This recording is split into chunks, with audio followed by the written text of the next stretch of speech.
Coaches, it's the off season. Now what? In today's video, we're going to talk about 4 steps to help you get your first head coaching job. Stay tuned.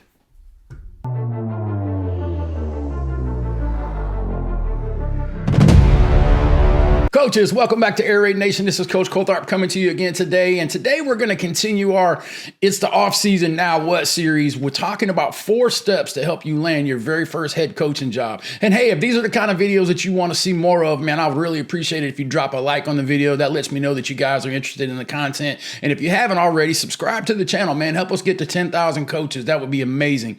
So I've had an opportunity to be a head coach 4 times, and each process was a little different.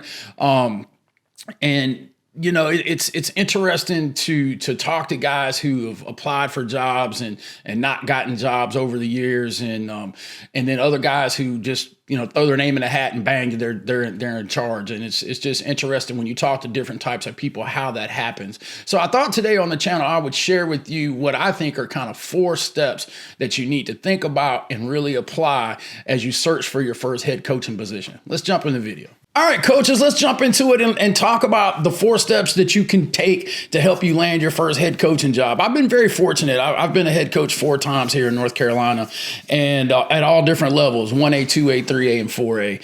And each job process was a little different. You know, they had some things in common, like the interview process and stuff like that. And I have a video on the channel about the interview process if you want to search that, and I'll try to put a link in the description or a tag so you can check that out. But I thought I would give you maybe what I think are kind of the 4 steps you need to think about when you're starting to go into this process in the off season. And for me, the first one has to be decide on what type of job you want. I think that's so important. You know, so many guys, you know, they think that their first gig, unless you're very, very fortunate, you're not going to walk into a program that's already established and successful.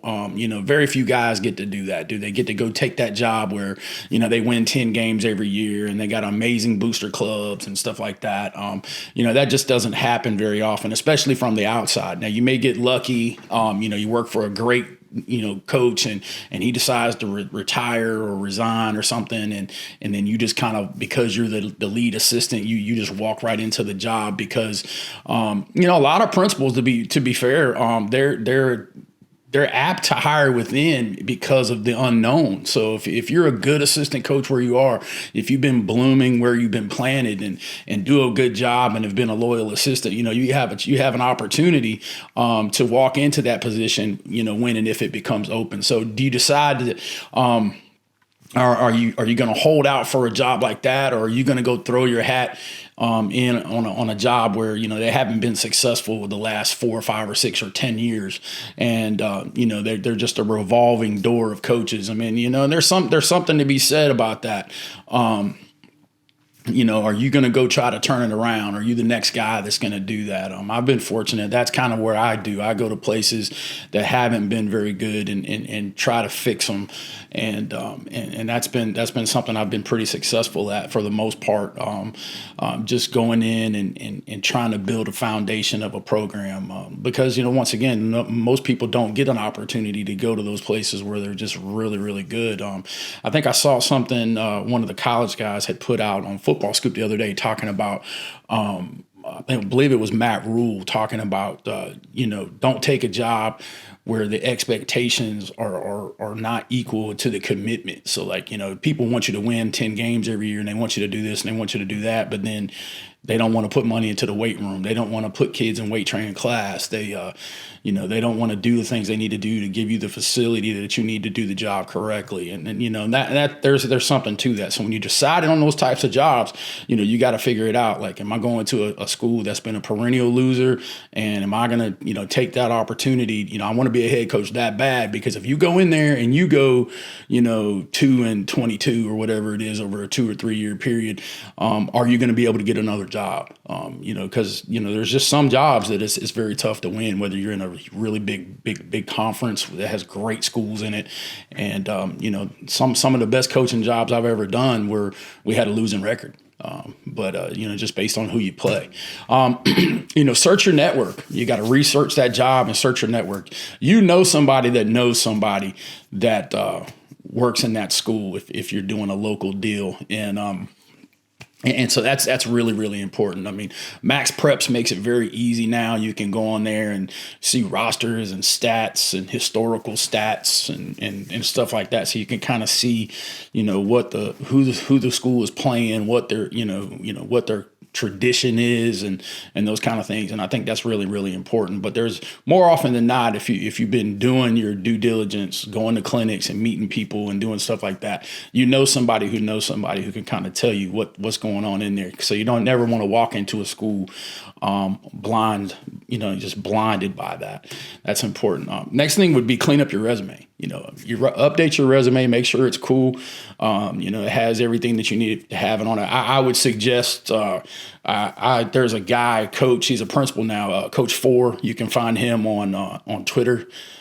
He has a resume deal for coaches, and it's amazing. He actually did one for me years ago, and but look up somebody like him. He can give you some examples. He has a website. I think it's 8 Laces or something like that.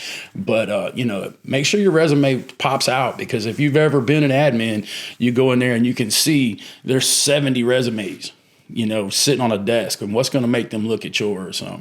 And that's really, really interesting. And then lastly, be strategic about when you apply for jobs. Like don't. I had a buddy of mine who posted a position up near the beach, and 2 days later he took it down. And I was like, "Did you hire somebody?" And he told me, he said, "No." He said, "But I got 200 resumes from out of state coaches wanting to come here, and in their cover letters they talk about how they want to bring in 6 coaches and do all this and do all that and do all this, and so you got to be strategic about this." So he took down the position and only posted it locally because they have like 2 coaches in the building at that school.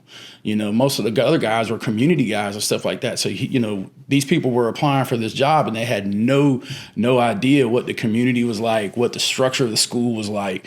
And, they just put this random job out there. And really what it was is they wanted to live near the Outer Banks, and which there's nothing wrong with that. But you got to understand, be strategic when you apply for these jobs. Understand what these positions are and where they are, and be be smart about it. I've never gotten a head coaching job where I could bring more than 2 guys with me. And that's you get there because, first of all, there's no teaching positions open. Everybody wants to be a PE teacher. So if you're a young guy, that would be 4B. Make sure you're certified in something other than PE, because it'll make it easier for you to be hired. I've seen guys get jobs because of teaching positions. I've been passed over for jobs because of a teaching position.